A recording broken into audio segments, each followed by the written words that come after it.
ನಮಸ್ತೆ, ನಾನು Pushpanjali. Welcome back to my channel. ಇವತ್ತು ಮಿಲ್ಕ್ ಶೇಕ್ ಮಾಡೋಣ ಅಂತ ಅನ್ಕೊಂಡೆ. ಅದಕ್ಕೆ ನಾನು ಒಂದು ಅರ್ಧ ಲೀಟರ್ ಹಾಲನ್ನ ತರಿಸ್ತೀನಿ, ಸಾಕಾಗುತ್ತೆ ನಮಗೆ 4 ಜನಕ್ಕೆ. ಆದಷ್ಟು ನಾನು ಬ್ಲೂ ಕಲರ್ ಪ್ಯಾಕೆಟ್ ಅಲ್ಲೇ ಮಿಲ್ಕ್ ಶೇಕ್ ನ ಮಾಡಕ್ಕೆ ಟ್ರೈ ಮಾಡ್ತೀನಿ. ಬಟ್ ಮೊಸರೇನಾದ್ರೂ ಮಾಡಬೇಕು ಅಂದಾಗ ನಾನು ಗ್ರೀನ್ ಕಲರ್ ಪ್ಯಾಕೆಟ್ ನ ತಗೋತೀನಿ. ಇನ್ನು ಮಿಲ್ಕ್ ಶೇಕ್ ಮಾಡೋದಕ್ಕೆ ನಾನು ಡ್ರೈ ಫ್ರೂಟ್ಸ್ ನ ಒಂದು 3/4 ಗಂಟೆ ಅಷ್ಟು ನೆನೆಸಿರ್ತೀನಿ. ಅಂದ್ರೆ ರಾತ್ರಿ ಎಲ್ಲ ಏನೋ ನೆನೆಸೋದಿಲ್ಲ, ಮಾಡಕ್ಕಿಂತ ಮುಂಚೆ ಒಂದು 3/4 ಗಂಟೆ ಅಷ್ಟು ನೆನೆಸ್ತೀನಿ ಅಷ್ಟೇನೆ. ಅದಾದ್ಮೇಲೆ ಟಿಫನ್ಗೆ ಇನ್ನ ಸ್ಯಾಂಡ್ವಿಚ್ ಮಾಡೋಣ ಅಂತ ಅನ್ಕೊಂಡೆ. ಅದಕ್ಕೆ ಗ್ರೀನ್ ಚಟ್ನಿ ಖಾಲಿ ಆಗ್ಬಿಟ್ಟಿತ್ತು, ನೆನ್ನೆನೆ ಮಾಡ್ಕೊಳ್ಳೋಣ ಅನ್ಕೊಂಡೆ, ನಾನು ಮರ್ತೋಯ್ತು. ಸೊ ಇವಾಗ ಅದನ್ನ ಮಾಡ್ಕೊಬೇಕು. ಇನ್ನ ನಾನು ಗ್ರೀನ್ ಚಟ್ನಿಗೆ ಹಸಿಮೆಣಸಿನಕಾಯಿ, ಕೊತ್ತಂಬರಿ, ಪುದೀನ ಹಾಗೆ ಸ್ವಲ್ಪ ಉಪ್ಪನ್ನು ಹಾಕ್ಬಿಟ್ಟು ನಾನು ಅದನ್ನ ಪೇಸ್ಟ್ ಮಾಡಿ ಇಟ್ಕೋತೀನಿ.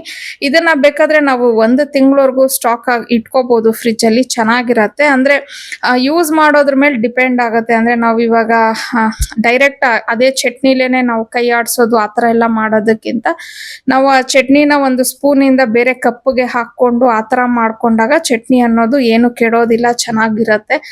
ಬಟ್ ನಮ್ಮನೇಲಿ 1 ತಿಂಗಳವರೆಗೂ ನಿಜವಾಗ್ಲೂ ಇರೋದಿಲ್ಲ. ಯಾಕಂದ್ರೆ ನಾನು ಸ್ವಲ್ಪ ಸ್ಯಾಂಡ್ವಿಚ್ ಜಾಸ್ತಿ ಮಾಡ್ತಿರ್ತೀನಿ. ಮತ್ತೆ ಕೆಲವೊಂದು ಸ್ನಾಕ್ಸ್ ಐಟಮ್ಗೂ ಅಷ್ಟೇ ನಮ್ಮನೇಲಿ ಮಕ್ಕಳು ಸಾಸ್ನ ಇಷ್ಟಪಡೋದಿಲ್ಲ. ಕೆಚಪ್ ಆಗ್ಲಿ ಸಾಸ್ ಆಗ್ಲಿ ಆದಷ್ಟು ಅವರು ಗ್ರೀನ್ ಚಟ್ನಿಲೇನೆ ಇಷ್ಟಪಡ್ತಾರೆ ತಿನ್ನೋದಕ್ಕೆ.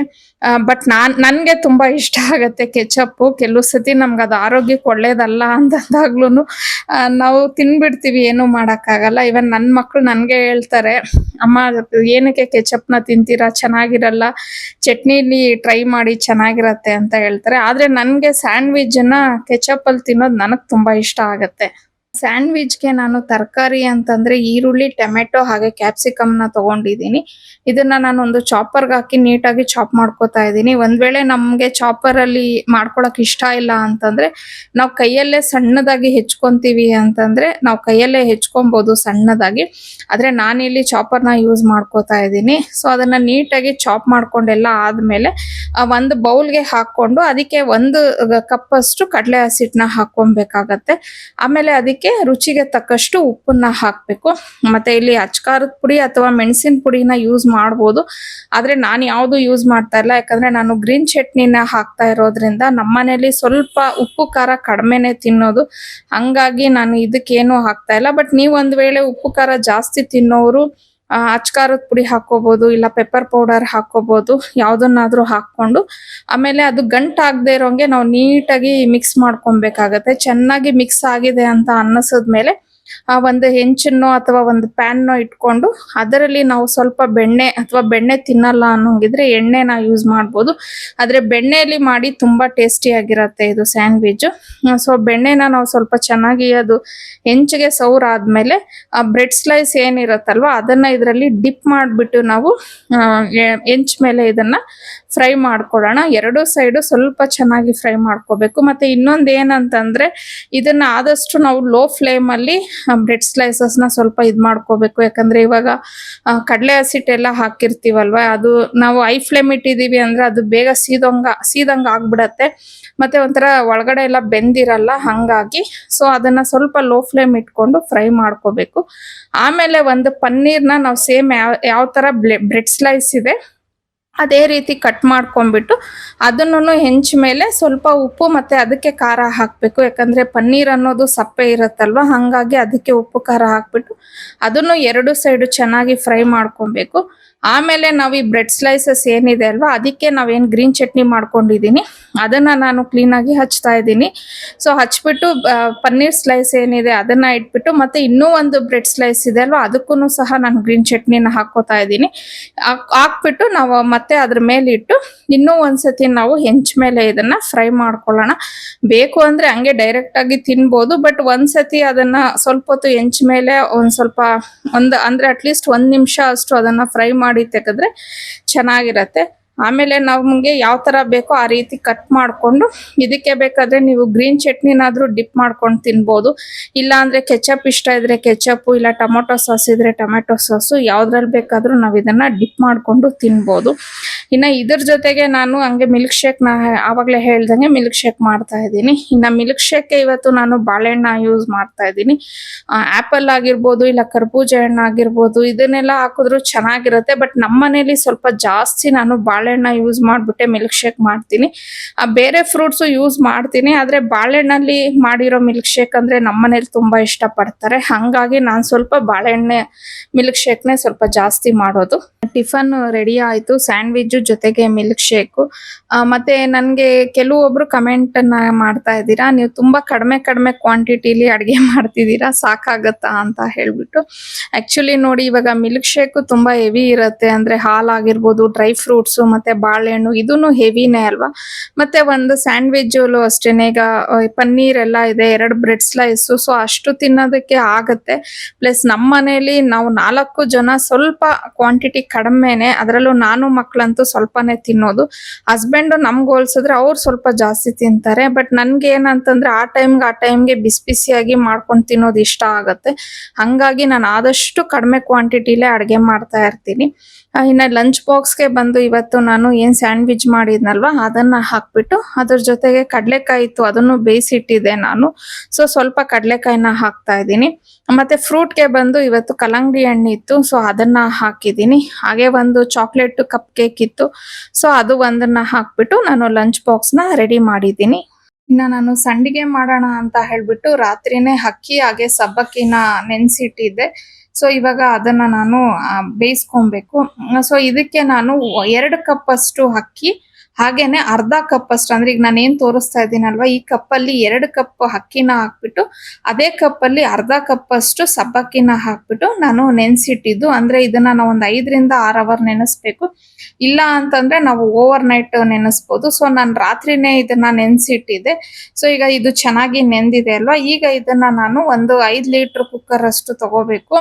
ಸೊ ಆ ಕುಕ್ಕರಲ್ಲಿ ನಾವು ಯಾವ ಕಪ್ಪಲ್ಲಿ ಅಕ್ಕಿನ ಮೆಜರ್ಮೆಂಟ್ ತಗೊಂಡಿದ್ವೋ ಅದೇ ಕಪ್ಪಲ್ಲಿ ನಾವು 7 ಕಪ್ಪಷ್ಟು ನೀರನ್ನ ಹಾಕೊಬೇಕಾಗತ್ತೆ. ಸೊ 7 ಕಪ್ಪಷ್ಟು ನೀರನ್ನ ಹಾಕ್ಬಿಟ್ಟು, ಈಗ ನಾವೇನು ನೆನೆಸಿಟ್ಟಿದ್ವಲ್ಲ ಅಕ್ಕಿ ಸಬ್ಬಕ್ಕಿ, ಅದ್ರ ಜೊತೆಗೆ ಸ್ವಲ್ಪ ಉಪ್ಪು, ಇಷ್ಟನ್ನು ಹಾಕ್ಬಿಟ್ಟು 5 ರಿಂದ 6 ವಿಜಿಲ್ ಬರಬೇಕು. ಸೊ ಅದು ವಿಜಿಲ್ ಬರೋ ಅಷ್ಟೊತ್ತಿಗೆ ಒಂದು ಜಾರ್ ತಗೊಂಡು ಅದರಲ್ಲಿ ಹಸಿಮೆಣಸಿನ್ಕಾಯಿನ ಹಾಕೋಬೇಕು. ಅಂದ್ರೆ ನೀವು ಖಾರ ನಿಮ್ಮ ಮೇಲೆ ಡಿಪೆಂಡ್ ಆಗುತ್ತೆ. ನಾನು ಹೇಳದ್ನಲ್ಲ, ನಾವು ಸ್ವಲ್ಪ ಖಾರ ಕಡಿಮೆ ತಿನ್ನೋದ್ರಿಂದ ನಾನೊಂದು 7 ರಿಂದ 8 ಹಸಿಮೆಣಸಿನ್ಕಾಯಿ ಹಾಕೋತಾ ಇದ್ದೀನಿ.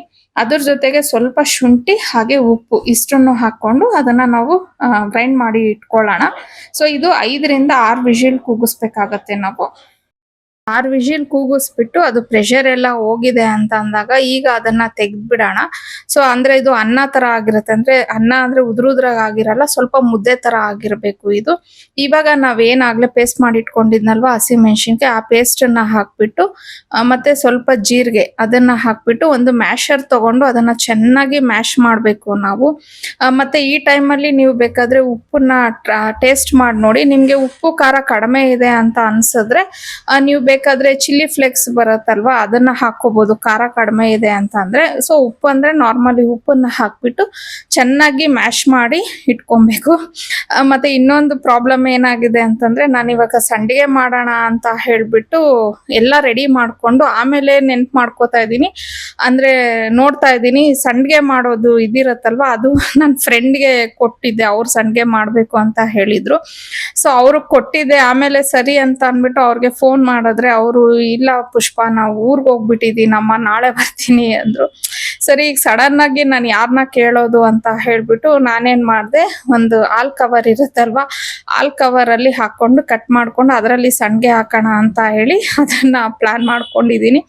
ಅಂದ್ರೆ ಇದು ನನ್ನ ಪ್ರಕಾರ ಮಾಡ್ತಾರೆ, ನಾನು ನೋಡಿದೀನಿ ಯೂಟ್ಯೂಬ್ ಅಲ್ಲಿ ಒಂದ್ಸತಿ ಯಾವ್ದೋ ಒಂದು ಚಾನಲ್ ಅಲ್ಲಿ ನೋಡಿದ್ದೆ ನಾನು ಈ ರೀತಿ ಮಾಡಿದ್ದು.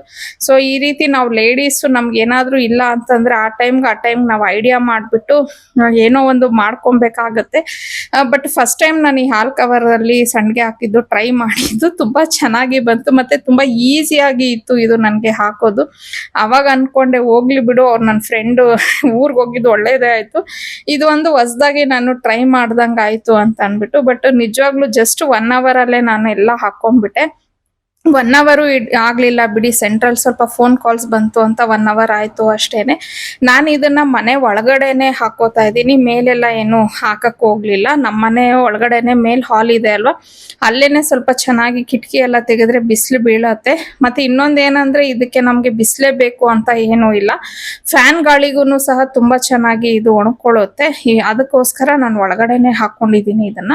ಇನ್ನ ಇದು ಮಾರನೇ ದಿನ ಸುಮಾರು ಒಂದು 3 ಗಂಟೆ ಟೈಮಲ್ಲಿ ನಾನು ಸಂಡಿಗೆನೆಲ್ಲ ತೆಗ್ದೆ. ತುಂಬಾ ಈಸಿಯಾಗಿ ಬಂದ್ಬಿಡ್ತು ಸಂಡಿಗೆಗಳೆಲ್ಲ. ಆಲ್ಮೋಸ್ಟ್ ಆಲ್ ಚೆನ್ನಾಗಿ ಒಣಗಿತ್ತು. ಈಗ ಪ್ಲೇಟಲ್ಲೆಲ್ಲ ಹಾಕಿಟ್ಕೊಂಡು ಆದ್ರೂ ಒಂದ್ಸತಿ ಯಾವ್ದಕ್ಕೂ ಇರ್ಲಿ ಅಂತ ಅಂದ್ಬಿಟ್ಟು ಒಂದ್ ಸ್ವಲ್ಪ ಹೊತ್ತು ಈಚೆ ಬಿಸಿಲಲ್ಲಿ ಇಡೋಣ ಅಂತ ಹೇಳಿ ಅನ್ಕೊಂಡಿದೀನಿ.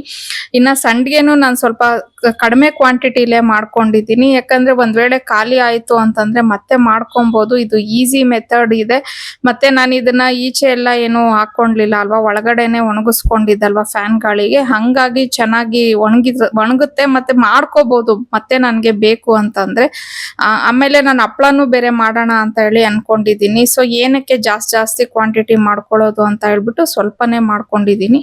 ಸಂಡಿಗೆನೆಲ್ಲ ಎತ್ತಿಟ್ಟ ಮೇಲೆ ಇಲ್ಲಿ ವಾಶ್ ಬೇಸಿನ್ ಕೆಳಗಡೆ ನಾನು ಕ್ಲೀನ್ ಮಾಡ್ಕೊಬೇಕಿತ್ತು. ಅಲ್ಲಿ ಮೊನ್ನೆ ಅಂದ್ರೆ ಒಂದು 2 ಡೇಸ್ ಬ್ಯಾಕ್ ನಾವು ಗ್ರೋಸರೀಸ್ ಎಲ್ಲ ತಗೊಂಡ್ ಬಂದಿದ್ವಿ. ಅದನ್ನೆಲ್ಲ ನಾನು ಎತ್ತಿಟ್ಕೋಬೇಕಿತ್ತು. ಇನ್ನ ಇಲ್ಲಿ ಮಕ್ಕಳು ಏನೇನು ಯೂಸ್ ಮಾಡ್ತಾರೆ ಅದನ್ನ ಮಾತ್ರ ನಾನು ಇಲ್ಲಿ ಇಡ್ತೀನಿ. ನಮ್ದು ಅಂದ್ರೆ ನಮ್ ರೂಮ್ ಅಲ್ಲಿ ಇನ್ನೊಂದು ವಾಶ್ ಬೇಸಿನ್ ಇದೆ ಅಲ್ವಾ, ಅಲ್ಲಿ ನಾವ್ ಯೂಸ್ ಮಾಡುವಂತದ್ದು ಐಟಮ್ಸ್ ಅನ್ನೆಲ್ಲ ನಾನು ಅಲ್ಲಿ ಇಟ್ಕೋತೀನಿ. ಇನ್ನ ಇಲ್ಲಿ ನಾನು ಸ್ಟೋರ್ ಮಾಡ್ಕೊಳ್ಳೋದಕ್ಕೆ ಅನ್ಬಿಟ್ಟು ಇಲ್ಲಿ 2 ಬಾಕ್ಸ್ ಅನ್ನ ನಾನು ಇದ್ ಮಾಡಿದೀನಲ್ವಾ, ಇದು ಬಂದು ನಾನ್ ಮನೇಲೆ ಮಾಡಿರೋದು. ಅಂದ್ರೆ ಕಾಟನ್ ಬಾಕ್ಸಸ್ ಬರುತ್ತಲ್ವಾ ನಮ್ಗೆ ಪಾರ್ಸಲ್ಗೆ, ಸೊ ಆ ಬಾಕ್ಸಸ್ ನಾನು ಈ ರೀತಿ ಸ್ಟೋರೇಜ್ ಮಾಡ್ಕೊಳಕ್ಕೆ ಅಂತ ಅನ್ಬಿಟ್ಟು ಮಾಡ್ಕೊಟ್ಟಿದೀನಿ. ಅಂದ್ರೆ ಆ ಬಾಕ್ಸ್ ಅನ್ನ ಏನ್ ಮಾಡಿದೀನಿ ಅಂದ್ರೆ ಅದು ಸುತ್ತ ಒಂದೆರಡು ಬೆಡ್ ಸ್ಪ್ರೆಡ್ ಹರಿದೋಗಿರೋದಿತ್ತು. ಸೊ ಅದನ್ನೆಲ್ಲ ಹಾಕಿ ನಾನು ಗಮ್ ಹಾಕಿ ಪೇಸ್ಟ್ ಮಾಡಿದೀನಿ. ಸೊ ಈಗ ಆ ಬಾಕ್ಸ್ ಅಲ್ಲೇ ನಾನು ಮಕ್ಕಳಿಗೆ ಏನೇನ್ ಯೂಸ್ ಮಾಡ್ತಾರೆ ಆ ಐಟಮ್ಸ್ ಅನ್ನ, ಮತ್ತೆ ಇಲ್ಲಿ ಟಾಯ್ಲೆಟ್ ಕ್ಲೀನ್ ಮಾಡಕ್ ಆಗ್ಬೋದು, ಮತ್ತೆ ವಾಶ್ರೂಮ್ ಕ್ಲೀನ್ ಮಾಡೋದಕ್ಕೆ ಏನ್ ನಮ್ಗೆ ಅವಶ್ಯಕತೆ ಇರುತ್ತಲ್ವಾ ಅದನ್ನೆಲ್ಲ ನಾನು ಇಲ್ಲಿ ಸ್ಟೋರ್ ಮಾಡಿ ಇಟ್ಟಿರ್ತೀನಿ. ಅಂದ್ರೆ ಮಕ್ಕಳಿಗೆ ತಗೊಳಕ್ಕೂ ಈಸಿ ಆಗಿರತ್ತೆ ಅಂತ ಹೇಳ್ಬಿಟ್ಟು. ಸೊ ನಾವ್ ಈ ತರ ಏನಾದ್ರೂ ಸ್ಟೋರೇಜ್ ಮಾಡ್ಕೊಳಕ್ಕೆ ಬ್ಯಾಸ್ಕೆಟ್ಸ್ ಅಥವಾ ಈ ತರ ಯಾವ್ದಾದ್ರು ಒಂದು ಕಾಟನ್ ಬಾಕ್ಸ್ ನ ಇಟ್ಕೊಂಡು ನಾವ್ ಅದರಲ್ಲಿ ನೀಟಾಗಿ ಜೋಡಿಸಿದಾಗ ತುಂಬಾ ಕ್ಲೀನ್ ಆಗಿರತ್ತೆ.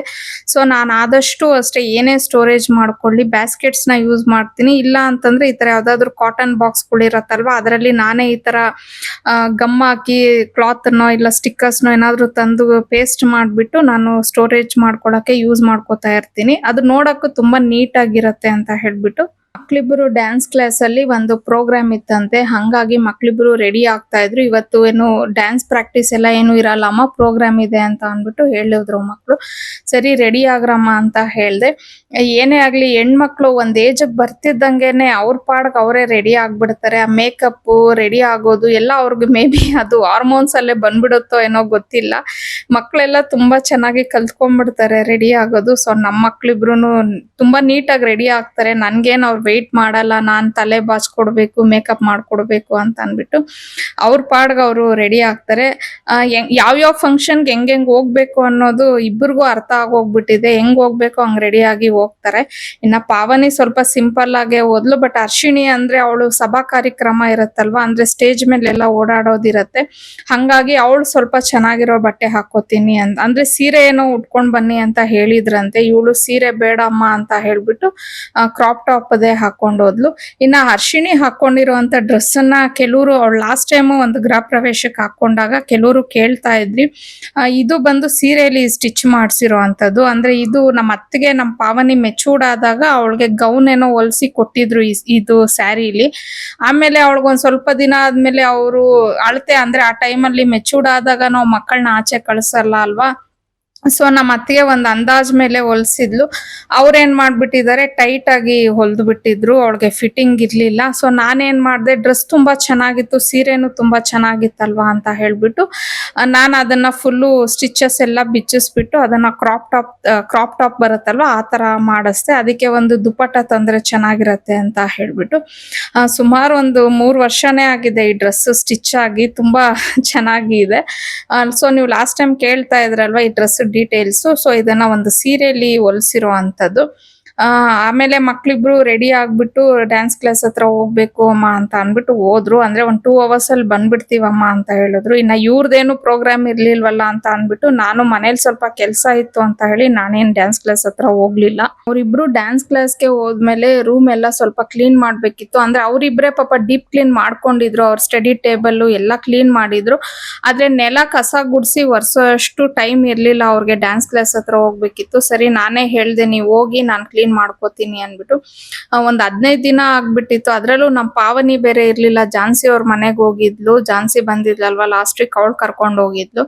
ಇವತ್ತು ಪಾಪ ಫ್ರೀ ಮಾಡ್ಕೊಂಡು ಅವ್ರ ರೂಮ್ನೆಲ್ಲ ಕ್ಲೀನ್ ಮಾಡ್ಕೊಂಡಿದ್ದಾರೆ. ಇನ್ನೊಂದ್ ಏನಂದ್ರೆ ನಾನ್ ಮಕ್ಕಳ ರೂಮ್ ನ ಕ್ಲೀನ್ ಮಾಡ್ಕೊಡೋದಿಲ್ಲ, ಅವ್ರ ರೂಮ್ ಏನಿದ್ರು ಅವರೇ ಕ್ಲೀನ್ ಮಾಡ್ಕೋಬೇಕು. ನಾನ್ ಜಸ್ಟ್ ಏನಿದ್ರು ಕಸ ಗುಡಿಸಿ ಬೇಕಾದ್ರೆ ಒರೆಸ್ಕೊಡ್ತೀನಿ. ಆದ್ರೆ ಸ್ಟಡಿ ಟೇಬಲ್ ಹತ್ರ ಕ್ಲೀನ್ ಮಾಡೋದಾಗ್ಬೋದು, ಇಲ್ಲ ಅವ್ರ ಕಬೋರ್ಡ್ಸ್ ಕ್ಲೀನ್ ಮಾಡೋದು, ಬೆಡ್ ಎಲ್ಲ ರೆಡಿ ಮಾಡೋದು, ಇದೆಲ್ಲ ನಾನು ಯಾವ್ದು ಮಾಡ್ಕೊಡೋದಿಲ್ಲ.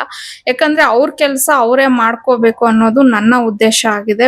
ಯಾಕಂದ್ರೆ ಅವ್ರು ದೊಡ್ಡವರಾಗಿದ್ದಾರೆ, ನಾವೇ ಎಲ್ಲದಕ್ಕೂ ನಾನು ಕ್ಲೀನ್ ಮಾಡ್ಕೊಡ್ತೀನಿ, ನಾನು ಒರೆಸ್ಕೊಡ್ತೀನಿ, ನನ್ನ ಮಕ್ಕಳು ಏನು ಕಷ್ಟ ಪಡಬಾರ್ದು, ನನ್ನ ಮಕ್ಕಳು ಸುಖವಾಗಿ ಬೆಳಿಬೇಕು ಅಂತ ಆತರ ತಾಯಿ ಅಂತೂ ಅಲ್ವೇ ಅಲ್ಲ. ನಾನು ಕೆಲವೊಂದು ವಿಚಾರದಲ್ಲಿ ತುಂಬಾನೇ ಸ್ಟ್ರಿಕ್ಟು. ಅವ್ರ ಕೆಲಸಗಳು ಅವರೇ ಮಾಡ್ಕೋಬೇಕು ಅನ್ನೋದನ್ನು ನಾನು ಯಾವಾಗ್ಲೂ ಹೇಳ್ತಾ ಇರ್ತೀನಿ. ಇನ್ನೊಂದು, ಅವರು ನನ್ನ ಮೇಲೆ ಆ ವಿಚಾರಕ್ಕೆಲ್ಲ ಡಿಪೆಂಡ್ ಆಗಲ್ಲ. ಅವ್ರ ರೂಮ್ಸ್ನ ಅವರು ತುಂಬಾ ನೀಟಾಗಿ ಇಟ್ಕೊಂಡಿದ್ದಾರೆ.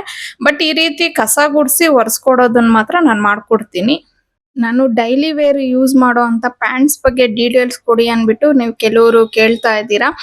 ಇನ್ನ ನಾನು ನಾರ್ಮಲ್ ಆಗಿ ಲೆಗ್ಗಿನ್ಸ್ ಅನ್ನ ಹಾಕಲ್ಲ, ಅಂದ್ರೆ ಹಾಕೋದೇ ಇಲ್ಲ ಅಂತಲ್ಲ, ತುಂಬಾ ಅಂದ್ರೆ ತುಂಬಾ ಕಡಿಮೆ. ನಾನು ಆದಷ್ಟು ಈ ತರ ಲೂಸ್ ಪ್ಯಾಂಟ್ಸ್ ಹಾಕಕ್ಕೆ ಇಷ್ಟಪಡ್ತೀನಿ. ಇನ್ನ ನಾನು ಯೂಸ್ ಮಾಡೋ ಪ್ಯಾಂಟ್ಗಳು ಬಂದು ಟ್ರೆಂಡ್ಸ್ ಅಲ್ಲಿ ತಗೊಂಡಿದ್ದೀನಿ ಒಂದೆರಡು, ಇನ್ನೊಂದೆರಡು ನಾನು ಜೂಡಿಯೋದಲ್ಲಿ ತಗೊಂಡಿದ್ದೀನಿ. ಇನ್ನ ಈ ವಿಡಿಯೋದಲ್ಲಿ ನೀವು ನೋಡ್ತಾ ಇರೋ ಈ ಬ್ಲ್ಯಾಕ್ ಪ್ಯಾಂಟ್ ಬಂದು ನಾನು ಜೂಡಿಯೋದಲ್ಲಿ ತಗೊಂಡಿದ್ದು. ಇದು ಐ ಥಿಂಕ್ ನಾನು 399 ಏನೋ ಕೊಟ್ಟಿದ್ದೆ ಈ ಪ್ಯಾಂಟ್ಗೆ. ಕ್ವಾಲಿಟಿ ಅಂತೂ ತುಂಬಾನೇ ಚೆನ್ನಾಗಿದೆ. ಆಗ್ಲೇ ನಾನು ಪರ್ಚೇಸ್ ಮಾಡಿ ಸುಮಾರು 1 ವರ್ಷ ಮೇಲಾಗಿದೆ. ಎಷ್ಟು ಸತಿ ಹಾಕಿದ್ದೇನೋ ಗೊತ್ತಿಲ್ಲ ಪ್ಯಾಂಟು. ಮತ್ತೆ ಅಂದ್ರೆ ಕ್ವಾಲಿಟಿ ಚೆನ್ನಾಗಿರೋದಕ್ಕೆ ಅದೇ ಈ ಬಾಳ್ಕೆಗಳು ಚೆನ್ನಾಗಿ ಬರುತ್ತೆ. ಅಂದ್ರೆ ನಾವು ಸ್ವಲ್ಪ ದುಡ್ಡು ಜಾಸ್ತಿ ಕೊಟ್ರು ಬಾಳ್ಕೆ ಚೆನ್ನಾಗಿ ಬರುತ್ತೆ. ಮತ್ತೆ ಇನ್ನೊಂದು ಪ್ಯಾಂಟ್ ಇದೆ ನನ್ನ ಹತ್ರ, ಅದು ಆಕ್ಚುಲಿ ನಾನು ಟ್ರೆಂಡ್ಸ್ ಅಲ್ಲಿ ತಗೊಂಡಿದ್ದು. ಅದು ಅಷ್ಟೇ ನಾನು 699 ಅಂದ್ರೆ 700 ರೂಪಾಯಿ ಏನೋ ಕೊಟ್ಟಿದ್ದೆ. ಅದು ಅಷ್ಟೇ ಕ್ವಾಲಿಟಿ ತುಂಬಾನೇ ಚೆನ್ನಾಗಿದೆ. ಅದಂತೂ ಸುಮಾರು 1-2 ವರ್ಷ ಮೇಲಾಗಿದೆ ತಗೊಂಡು. ಈಗ್ಲೂ ಒಂಚೂರು ಸಿಂಕ್ ಆಗಿಲ್ಲ.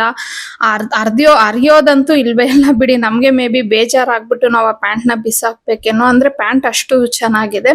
ಸೊ ಸ್ವಲ್ಪ ಕಾಸ್ಟ್ಲಿ ಆದ್ರೂ ಈ ತರ ಕ್ವಾಲಿಟಿ ಬಟ್ಟೆ ತಗೊಂಡ್ರೆ ಚೆನ್ನಾಗಿರತ್ತೆ ಅಂತ ನಾನು ಹೇಳ್ತೀನಿ. ಮತ್ತೆ ಇನ್ನು ಕೆಲವು ಬಟ್ಟೆಗಳು, ಕೆಲವು ಪ್ಯಾಂಟ್ಸ್ ನಾನು ಏನ್ ಮಾಡ್ತೀನಿ ಅಂತಂದ್ರೆ, ಯಾವ ಟಾಪ್ಸ್ ನಾ ತಗೊಂಡಿರ್ತೀನಲ್ವಾ ಅದಕ್ಕೆ ಮ್ಯಾಚಿಂಗ್ ಬೇಕಾಗತ್ತೆ. ಅಂತದಕ್ಕೆ ನಾನು ಪ್ಲೇನ್ ಕಾಟನ್ ಪೀಸ್ ತಗೊಂಡ್ ಬಂದ್ಬಿಟ್ಟು ಪ್ಲಾಜೋ ಪ್ಯಾಂಟ್ ನ ಸ್ಟಿಚ್ ಮಾಡಿಸ್ಕೊತೀನಿ. ಅಂದ್ರೆ ಒಂದ್ ವೇಳೆ ನಾವ್ ಈ ತರ ಬ್ರಾಂಡೆಡ್ ಅಲ್ಲಿ ತಗೊಂಡ್ರೆ ಬಟ್ಟೆ ಚೆನ್ನಾಗಿರತ್ತೆ, ಬಟ್ ಕೆಲವು ಸತಿ ನಮ್ಗೆ ಕಲರ್ಸ್ ಸಿಗಲ್ಲ ಅಂತಂದಾಗ ನಾನು ಈ ರೀತಿ ಪೀಸ್ ತಗೊಂಡ್ ಬಂದು ಸ್ಟಿಚ್ ಮಾಡಿಸ್ತೀನಿ. ಈ ತರ ಏನಾದ್ರೂ ಕೆಲಸ ಮಾಡುವಾಗ, ಅದರಲ್ಲೂ ಡೂಪ್ಲೆಕ್ಸ್ ಮನೆ ಇದ್ದು ನಾವು ಮೇಲ್ ಒಂದ್ ವೇಳೆ ಕೆಲಸ ಮಾಡ್ತಿದೀವಿ ಅಂತ ಟೈಮ್ ಅಲ್ಲಿ ಯಾರಾದ್ರೂ ಬಂದು ಬೆಲ್ ಮಾಡಿದಾಗ ನಿಜವಾಗ್ಲೂ ಎಷ್ಟು ಇರಿಟೇಟ್ ಆಗ್ಬಿಡತ್ತೆ ಅಲ್ವಾ. ಸೊ ಇದು ನನ್ನ ಪ್ರಕಾರ ತುಂಬಾ ಜನ ನೀವು ಫೇಸ್ ಮಾಡಿರ್ತೀರ. ನನ್ಗಂತೂ ನನ್ ಮೇಲ್ಗಡೆ ಕೆಲಸ ಮಾಡುವಾಗ ಯಾರು ಬಂದು ಬೆಲ್ ಮಾಡೋದ್ ಬೇಡಪ್ಪ ಅನ್ನೋ ತರ ಆಗ್ಬಿಡತ್ತೆ. ಸೊ ಇವಾಗ ನಾನು ಇಲ್ಲಿ ಕಸ ಗುಡಿಸ್ಬಿಟ್ಟು ಒರೆಸ್ತಾ ಇದ್ರೆ ಅಷ್ಟೊತ್ತಿಗೆ 2 ಸತಿ ಆಕ್ಚುಲಿ ನನ್ಗೆ ಬೆಲ್ ಮಾಡಿದ್ರು. ಏನಪ್ಪ ಇದು ಹಿಂಗ್ ಆಗ್ತಿದೆ ನನ್ಗಿವತ್ತು ಅನ್ಕೊಂಡೆ. ಸೊ ಆಕ್ಚುಲಿ ಏನಂತಂದ್ರೆ, ಪಾವನಿ ಒಂದು ಬುಕ್ ಏನೋ ಆರ್ಡರ್ ಮಾಡಿದ್ಲು. ಪಾಪ ಅವರು ಡೆಲಿವರಿ, ಅವ್ರು ಏನ್ ಮಾಡಕ್ ಆಗತ್ತೆ, ಅವ್ರು ನಮಗೆ ಕೊಡ್ಲೇಬೇಕಲ್ವಾ, ನಾವು ಬುಕ್ ಮಾಡಾದ್ಮೇಲೆ ಅವ್ರು ತಂದು ಕೊಡ್ಬೇಕು. ಸೊ ಅವರು ತಗೊಂಡ್ ಬಂದಿದ್ರು. ಮತ್ತೆ ಪಾವನಿಗೆ ಸ್ವಲ್ಪ, ಅಂದ್ರೆ ಪಾವನಿಗಿಂತ ಹನಿಗೆ ಬುಕ್ಸೋದು ಅಭ್ಯಾಸ ಜಾಸ್ತಿ ಇದೆ. ಮೇ ಬಿ ಹನಿಯಿಂದನೋ ಏನೋ ಗೊತ್ತಿಲ್ಲ, ಪಾವನಿಗೂನು ಬುಕ್ಸೋದು ಅಭ್ಯಾಸ ಬಂದ್ಬಿಟ್ಟಿದೆ. ನನ್ ಮಕ್ಳಿಬ್ಬರಿಗೂನು ಅಷ್ಟೇ. ರಾತ್ರಿ ಹೊತ್ತು ಬುಕ್ ಓದ್ದಿರ ಅವರು ಮಲ್ಗೋದೇ ಇಲ್ಲ. ಹಂಗಾಗಿ ಇವಾಗ್ಲೂ ಯಾವ್ದೋ ಒಂದು ಬುಕ್ ನ ಆರ್ಡರ್ ಮಾಡಿದ್ಲು, ಅದು ಬಂದಿತ್ತು. ಸೊ ನಾನು ಅದನ್ನ ಹಂಗೆ ಎತ್ತಿಡೋ ಟೈಮಲ್ಲಿ ನಿಮ್ಗೆ ಹಂಗೆ ಕೆಲವೊಂದು ಅವಳದು ಬುಕ್ ಕಲೆಕ್ಷನ್ ನ ತೋರಿಸ್ತಾ ಇದ್ದೀನಿ. ನಾನು ಡೀಪ್ ಆಗಿ ಏನ್ ಇದ್ರ ಬಗ್ಗೆ ಡೀಟೇಲ್ ಹೇಳ್ತಾ ಇಲ್ಲ, ಕೆಲವೊಂದು ಬುಕ್ಸ್ ಹಂಗೆ ನಾರ್ಮಲ್ ಆಗಿ ತೋರಿಸ್ತಾ ಇದ್ದೀನಿ ಅಷ್ಟೇ. 1-2 ಬುಕ್ಸ್ ಏನೋ ಆರ್ಡರ್ ಮಾಡಿದಾರಂತೆ, ಅದು ಮೇ ಬಿ ನಾಳೆ ನಾಳಿದ್ದಲ್ಲಿ ಬರ್ಬೋದು ಅಂತ ಅನ್ಕೋತೀನಿ. ಇವಾಗ ಅಂದ್ರೆ ಪಾವನಿ ಆಕ್ಚುಲಿ ರಜಾ ಇದೆ ಅಲ್ವಾ, ಅಂದ್ರೆ ಅವಳಿಗೆ ಇನ್ನೂ ಕಾಲೇಜ್ ಸ್ಟಾರ್ಟ್ ಆಗಿಲ್ಲ, ಹಂಗಾಗಿ ಈ ಬುಕ್ಸ್ ಅನ್ನೇ ಓದ್ತಿದ್ದಾಳೆ. ಬಟ್ ನಮ್ಮ ಇಬ್ಬರು ಮಕ್ಳಿಗೂನು ಬುಕ್ಸ್ ಓದೋದು ಅಂದ್ರೆ ತುಂಬಾನೇ ಇಷ್ಟ. ಅವರು ತುಂಬಾ ಇಷ್ಟಪಟ್ಟು ಬುಕ್ಸ್ ನ ಓದ್ತಾರೆ. ಮತ್ತೆ ಏನಾಗುತ್ತೆ ಅಂತಂದ್ರೆ, ಇದ್ಯಾರ ಯಾವ್ದಾದ್ರು ನೋಡಿ, ಹೋದ್ ವಾರದಲ್ಲೇ ಒಂದ್ ಬುಕ್ ಅನ್ನ ಕೊಡ್ಸಿದ್ವಿ, ಅದನ್ನ ಆಗ್ಲೇ 2 days ಅಲ್ಲೇ ಓದ್ ಮುಗಿಸ್ಬಿಡ್ತಾರೆ. ಈ ತರ ಹೊಸದಾಗಿ ನಾವೇನಾದ್ರೂ ಬುಕ್ಸ್ ಕೊಡ್ಸಿದೀವಿ ಅಂದ್ರೆ ಒಂದಿನ ಇಲ್ಲ ಬುಕ್ ಇಟ್ಕೊಂಡೇ ಕುತ್ಕೊಂಡ್ಬಿಟ್ಟಿರ್ತಾರೆ. ನಾನು ಹೇಳ್ತೀನಿ, ಒಂದ್ ದಿನಕ್ಕೆ ಒಂದ್ ಬುಕ್ ನ ಓದ್ಬೇಡಿ, ಡೈಲಿ 1-2 ಪೇಜಸ್ 3 ಪೇಜಸ್ ಆ ಥರ ಓದ್ರಮ್ಮ ಅಂತ ಹೇಳ್ತೀನಿ. ಬಟ್ ಅವ್ರೇನ್ ಹೇಳ್ತಾರೆ ಅಂದ್ರೆ, ಅಮ್ಮ ನಮ್ಗೆ ಬುಕ್ ಓದಕ್ ಸ್ಟಾರ್ಟ್ ಮಾಡಿದ್ರೆ ಅದು ಕಂಪ್ಲೀಟ್ ಆಗೋವರೆಗೂ ನಮ್ಗೆ ಇರಕ್ಕೆ ಆಗಲ್ಲಮ್ಮ, ಕ್ಯೂರಿಯಾಸಿಟಿ ಇರುತ್ತೆ, ಓದ್ಬೇಕು ಅನ್ನಿಸ್ತಾ ಇರುತ್ತೆ, ಅದಕ್ಕೆ ಓದ್ಬಿಡ್ತೀವಮ್ಮ ಅಂತ ಹೇಳ್ತಾರೆ. ಇನ್ನ ಪಾವನಿಗೆ ಮೇ ಬಿ ಕಾಲೇಜ್ ಸ್ಟಾರ್ಟ್ ಆದ್ರೆ ಅವಳಿಗೆ ಅಂದ್ರೆ ಇವಾಗ ಓದೋ ತರ ಅವಳು ಓದಕ್ ಆಗಲ್ಲ ಅನ್ಕೋತೀನಿ.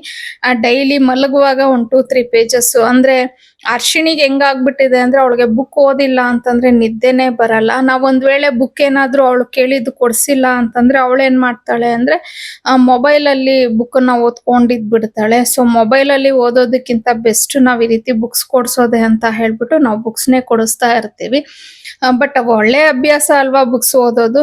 ಬಟ್ ಆದ್ರೂ ಅವ್ರ ಸಿಲೆಬಸ್ ಕಡೆನೂ ಅವ್ರಿಗೆ ಗಮನ ಇರ್ಲಿ ಅಂತ ಹೇಳ್ಬಿಟ್ಟು ಜಸ್ಟ್ ಒಂದ್ ಸ್ವಲ್ಪ ಹೊತ್ತು ಅವಾಯ್ಡ್ ಮಾಡ್ತೀವಿ. ಅಂದ್ರೆ ಅವ್ರು ಕೇಳ್ದಾಗೆಲ್ಲ ಕೊಡಿಸ್ತೀರಾ, ಅಟ್ಲೀಸ್ಟ್ ತಿಂಗಳಿಗೆ 1-2 ಬುಕ್ಸ್ ಅಂತೂ ಕೊಡಿಸ್ತೀವಿ.